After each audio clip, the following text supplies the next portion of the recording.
This experience that I went through 4 years ago now, it can't even be put into words. There's been so many things I've faced and beyond challenges that sitting here right now in my own comfort zone in my room is actually a lot of where my internal issues happened. Ever since I was little, I never felt that I belonged. My family always basically put my sister high up on a pedestal and always found a way to belittle me. And I don't know if it was because I looked different.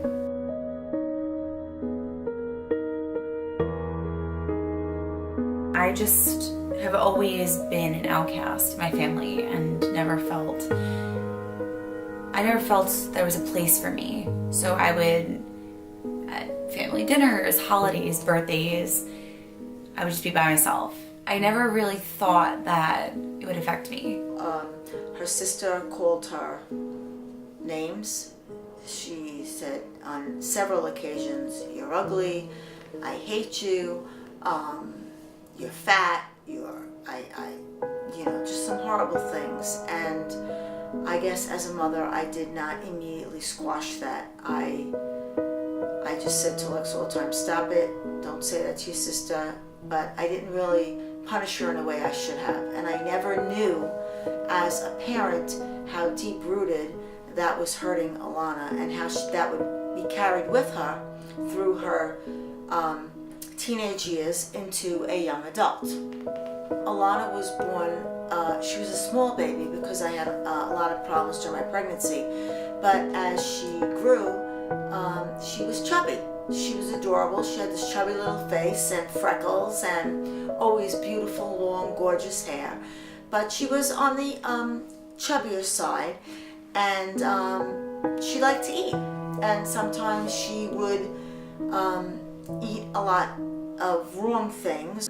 She was, on the larger side, as opposed to seeing her sister, I guess, who was always on the thinner side. I think Alana always was looking for true love, unconditional love from her sister. My relationship with Alana growing up was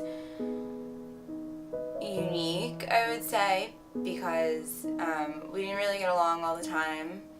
I was kind of, I guess, mean to her growing up. I would pick on her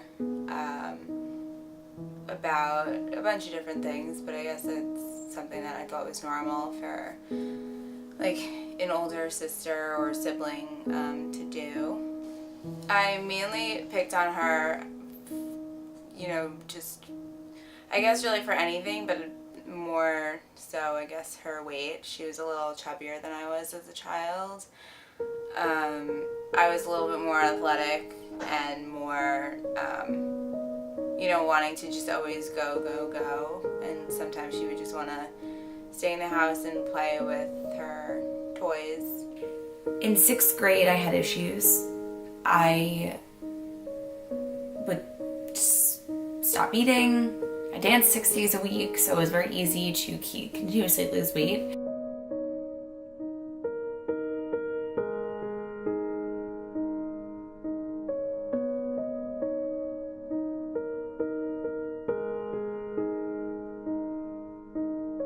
I shut my mouth, stopped taking in people's shit completely, and I would just go to the gym, go to my job, and go to school.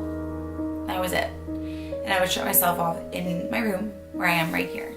I felt Alana kept a lot of things in and she internalized, and I guess what led her to her eating disorder was the fact that she was a voice and a face that was never heard and never seen for who she really was. The comparison to her sister always being, quote, the shining star and the popular one, and the smart one, and the slender one, and the pretty face. And I guess Alana got to the point where inside, she broke. She ruptured inside, and she just couldn't take it anymore.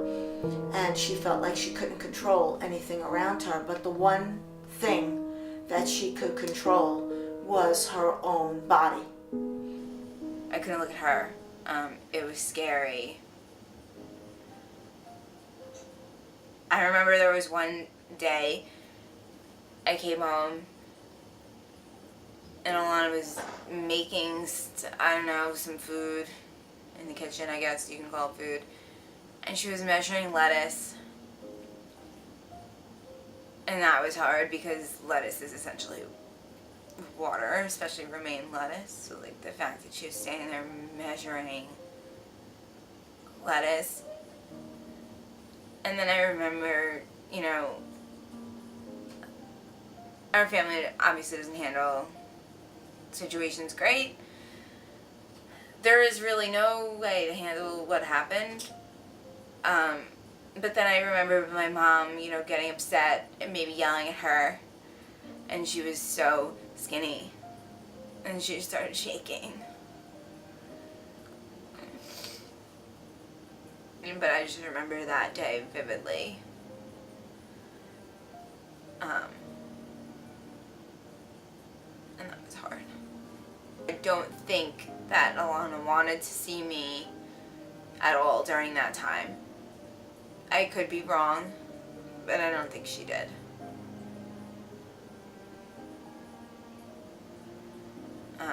Because when I did come around, she just would always be in her room or not there.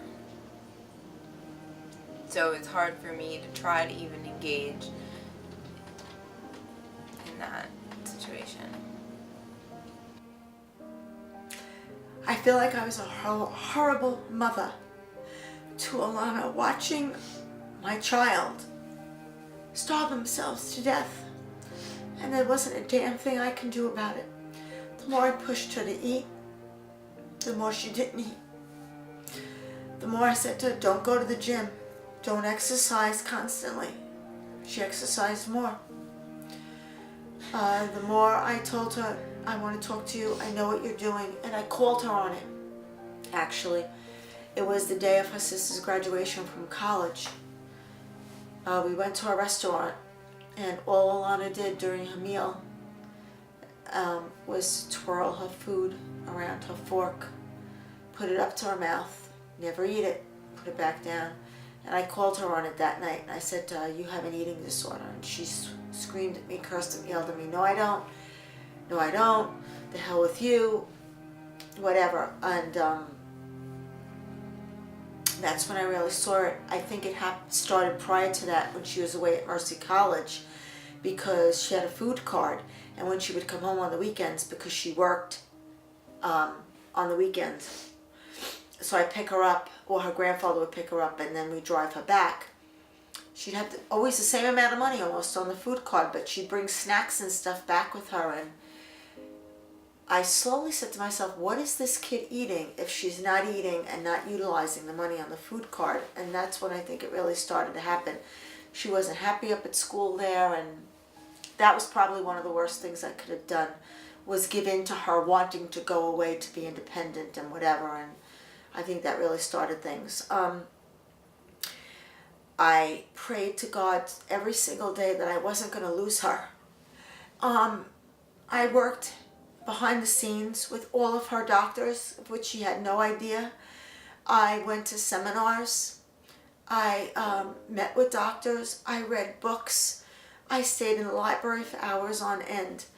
And I said to all of them, I can't lose her. I will fight her every step of the way. She would pass by me and she'd be making herself a salad in the kitchen, and every bone in her body would be out. And in the summertime, she'd lay outside in her bathing suit. And she had a bathing suit on, and I didn't even know the human body physically had that many bones. They all were out on her. She was laying on the lounge chair, and honestly, I couldn't look at her. I couldn't stand it. And then one night, I remember in the morning, She would get up early. She didn't get up this morning. And I said to my husband, you have to go in her room. And you have to see if she's breathing, because I don't know. I don't know if she's alive or not in there, and I can't go in there and find her not breathing. He actually went in there with a spoon, turned it upside down and put it under her nose to see if there was any vapor on the spoon.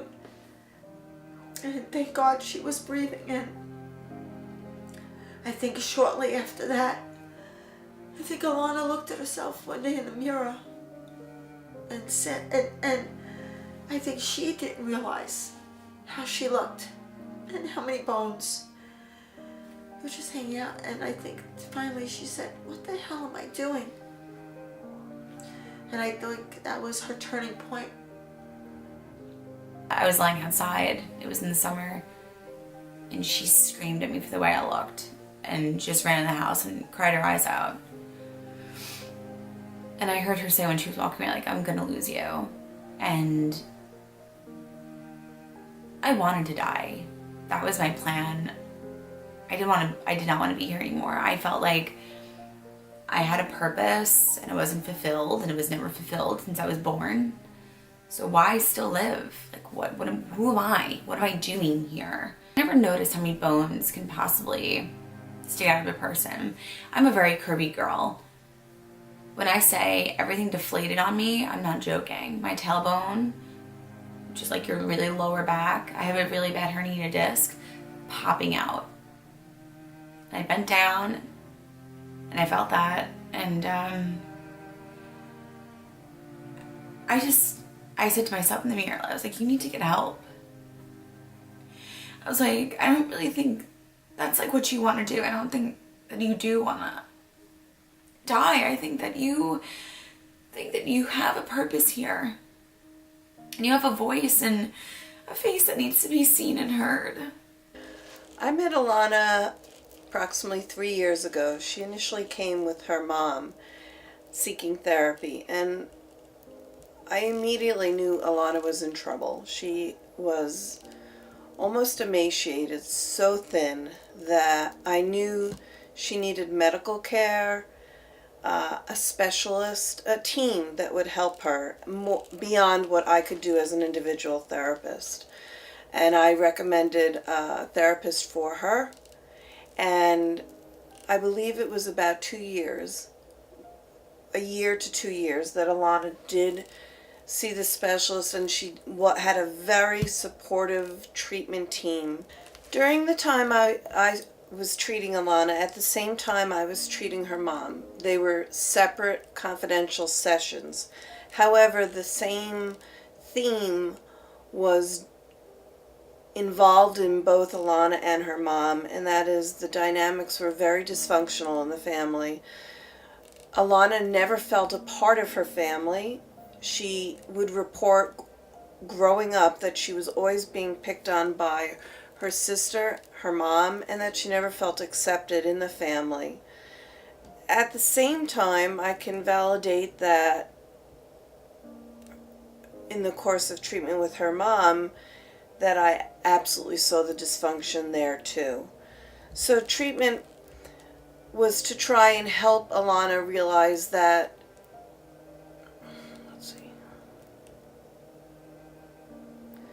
that she was beautiful, acceptable, accepting, worthwhile, confident inside and out, without her family. The goal was hoping to get the family closer together, but it was really to conquer the eating disorder and what it brought from the family and herself. I just thank God that Alana found the strength inside of herself to realize that I don't want to die.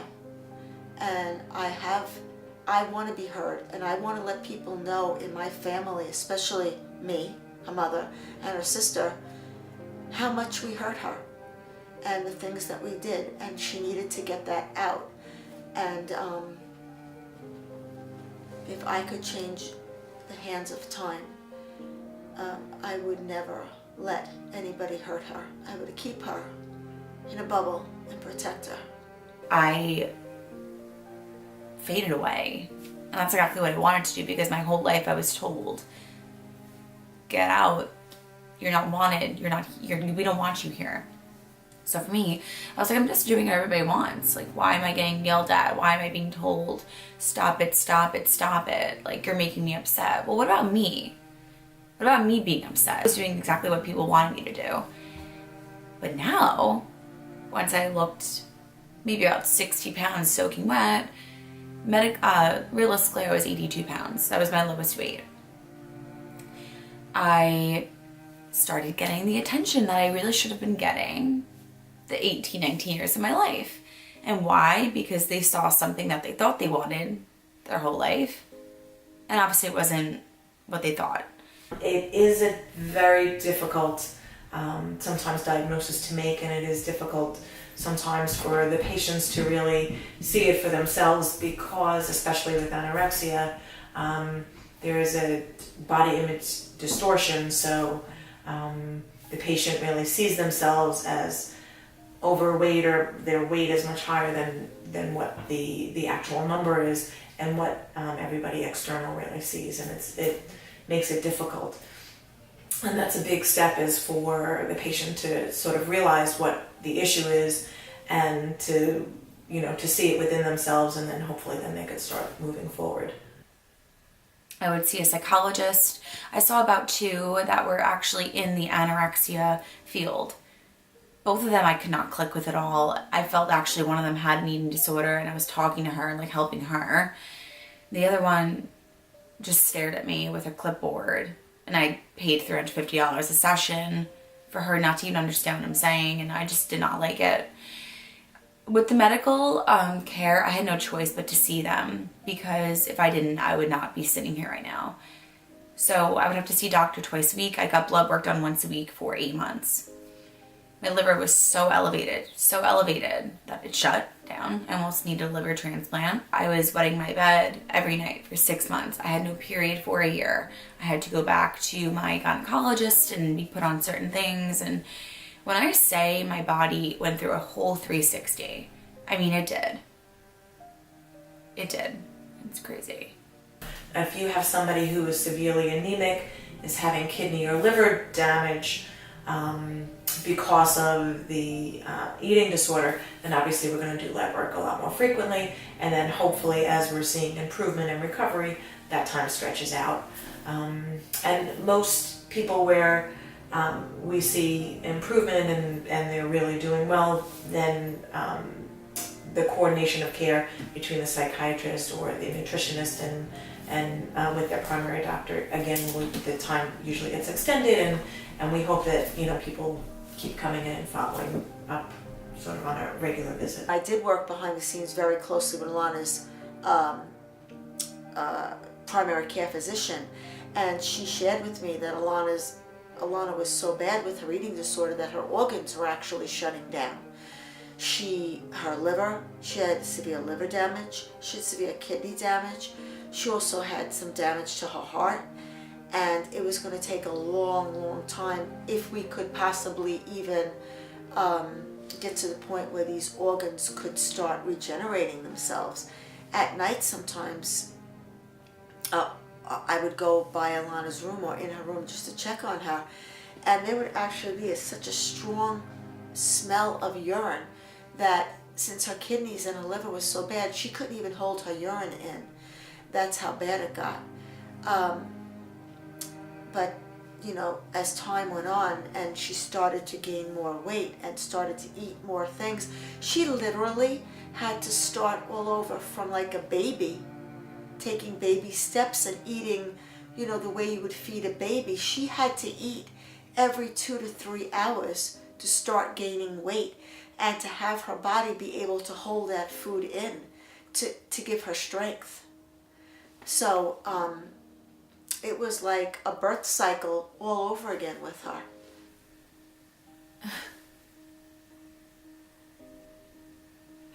And I kept telling myself, you're going to prove the people who doubted you your whole life wrong.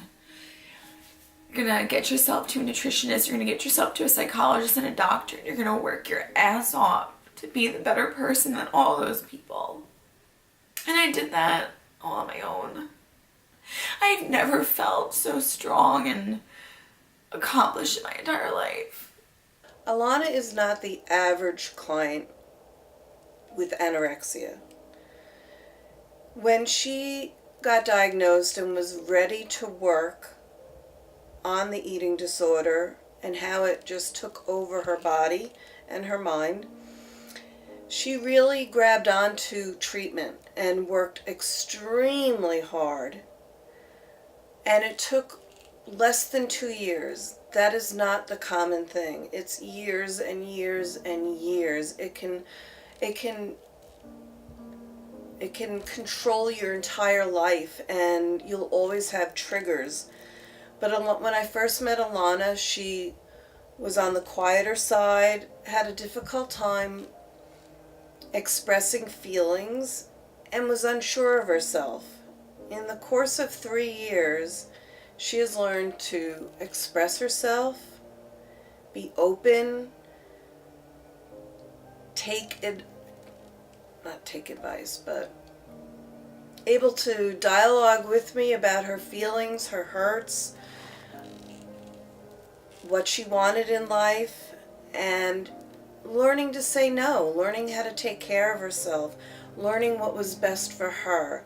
And that was very hard. It would be hard for anyone, but that is what Alana was able to do and continues to do in treatment. A lot of times, because there's such the whole psychological aspect that goes along with the eating disorder, and some people really have severe psychological issues that take a very long time to work through. So I have had a few that have been in an inpatient program and will come out after 3 months or 6 months and do well for a short period of time, and then sometimes fall into bad habits. Some of them, unfortunately, depends on the family situation. A lot of the stresses sort of stem from their family situation. So as especially if they've been away, and then they come back to those stressors, then a lot of times that certainly can trigger a reoccurrence. This tends to be a much more lifelong issue for some people. Other people, sort of realize where their stresses are, realize what's going on, and are able to conquer that much easier.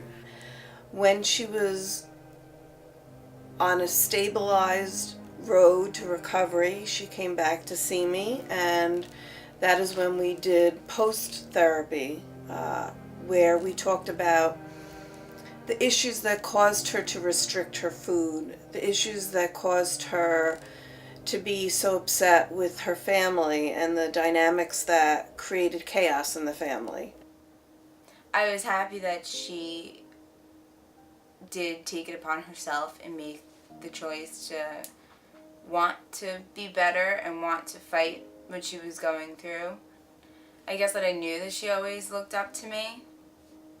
I just didn't know. Being younger, I didn't know that what I was saying would have such an impact and affect her in the way that it did. And I'm truly sorry for that. And I wish that there was something that I could do to go back and change it, but unfortunately you can't go back and change the past. You can only change how you are moving forward, and that's, I guess, all that matters. I think that we're closer now. I mean, we might not get along all the time, and we might bicker about silly things, but I think that overall I hope that she knows how much I care about her and how much I love her, and that there's nothing that I wouldn't do for her. Now I see this confident, beautiful, smart, caring woman, I guess. And it's amazing that the transformation, I mean, from when she was younger, even when in high school, through now now I see her for the amazing person that she is and she's become, and I think that it's incredible the life experience that she went through to bring her to the person that she is today. I think Alana now is one of the, if not the most, one of the strongest people I know. She stands on her own 2 feet, firm on her ground. I know it's an expression they use in yoga, but it's truly it's true for Alana. She knows where she's going in life. She's very headstrong. She's determined. She is willing to do what it takes to get where she is, have her goals set at her own pace. She's not going to play second fiddle in life to anybody anymore. Anybody that she's going to stand up for herself, and she is going to be heard, and she's going to be a wonderful professional in her career. And I think she also wants to help people and let people know, hey, don't let anybody treat you less of an individual than what you are. And don't let anybody get inside of you and hurt you without verbalizing it at that point. Don't let it eat away at you. And sometimes through a tragedy, it can bring a family closer together. Because right now, Alana and I are probably best friends. We talk to each other about everything, and she knows that at the end of the day, nobody will ever love her like I do. And I'm very proud of her. The reason I wanted to do this project, and the reason I wanted to do this documentary, and the reason I wanted to talk about this issue is because there is always help out there. And I didn't want it until I saw myself, and I looked myself dead in the eyes, butt naked, bare and vulnerable in the mirror, and I said, you have a purpose here. Your voice is meant to be heard, and your face is meant to be seen, and you have a purpose here, and you are going to show people who Alana is. So I worked my butt off for a year. I hired a personal trainer. I was doing Pilates, yoga, everything, and working out the way you should be. 4 to 5 days a week. You should be having 2 rest days at least, and eating healthy, eating organic. And I started to really love myself. I really thank God and my faith and everything that I'm still here, because I love my life and I love who I am, and I can honestly say that I love who I am. I got a tattoo about 2 years ago on my ribs saying love who you are in Italian. And a lot of people are like, wow, that's so passionate and that's so raw. And I said yes, because do you love yourself? 9 times out of 10 you'll hear no. Well, I do. I talk to myself. I do a lot of self-talk inside my head, and I'm like, you were in a bad place a few years ago. You're gonna get up today. You're gonna work your ass off, and it's gonna be better than yesterday. And I always wake up smiling, and I always go to bed smiling. You are the only person. You are the only person that can change life. You have the power. You have the most power over your own self than anybody else does. Don't ever let somebody take that away from you, because it took me 20 years to gain that. Everybody comes in different shapes and sizes. A size does not determine your worth. Somebody next to you don't have to look like them. You're you, and you have a purpose here. Imprint your mark on this earth and own it, because nobody can replace you.